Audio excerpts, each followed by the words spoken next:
So I picked up again, and I was using for a little while and working and commuting.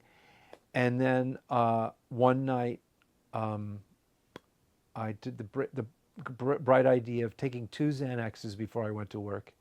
And I went into work, and I just made an ass of myself. And I got fired that evening. And so I came back to Hoboken, and some days later, I got kicked out of my apartment. So I was living in I was on the street, really. I was fixing in the bathroom of a local coffee shop, and, you know, and it was getting cold. It was September, and the nights were getting cold. And I was, I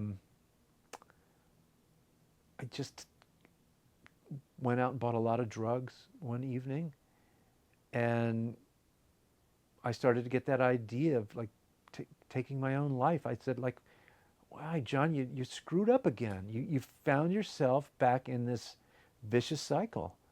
And I want to say I got those thoughts. It wasn't an active plan this time. I started to get those self-destructive thoughts, suicidal thoughts. I started to see things that weren't there, uh, like like living corpses inside of cars, driving cars and stuff. And I was like, that can't be there. But I would look right at these things. I would see. I was having hallucinations, and I